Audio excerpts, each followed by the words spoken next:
तुम पता है परेशान कहाँ हो जाते हो?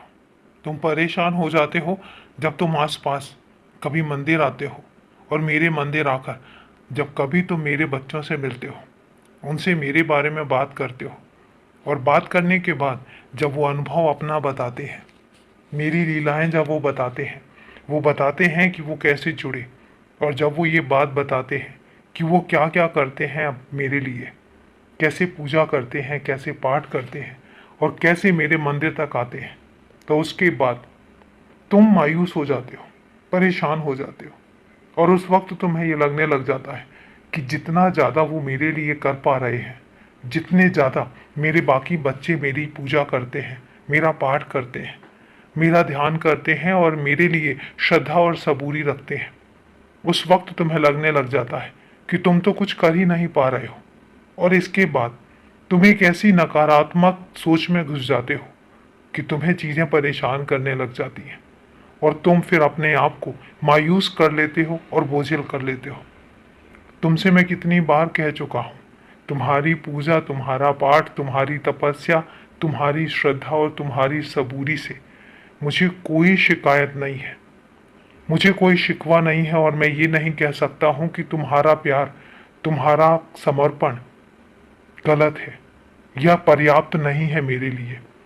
वो पूरा पर्याप्त है, मैं उससे बहुत खुश हूँ। इसलिए जब तुम कभी से सुनते हो, कभी किसी से भी सुनो कि वो मेरी पूजा, मेरा पाठ कैसे करते हैं, तो उसको सकारात्मक तरीके से लो, नकारात्मक बिल्कुल भी मत लो। तुम जितना ज़्यादा कर सकते हो उनसे सीखो, उनसे सीखो कि श्रद्धा कैसे रखनी होती है, उनसे सीखो कि सबूरी कैसे रखनी होती है, उनसे सीखो कि भक्ति कैसी होती है। लेकिन खुद को ऐसे बोझिल, ऐसे मायूस करके तो नहीं ना।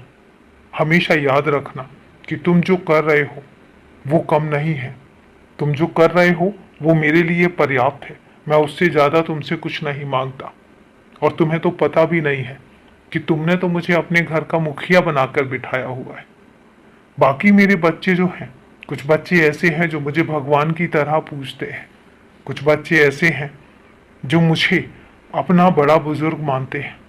लेकिन तुम्हें पता है कि तुमने मुझे अपने घर में बुलाया है, अपने घर में रखा है, कितनी श्रद्धा, कितनी भक्ति। और तुम्हें एक बात बताता हूँ, सबसे पहले मेरे बच्चे मुझे भोग लगाते हैं, मुझे सबसे पहले खिलाते हैं।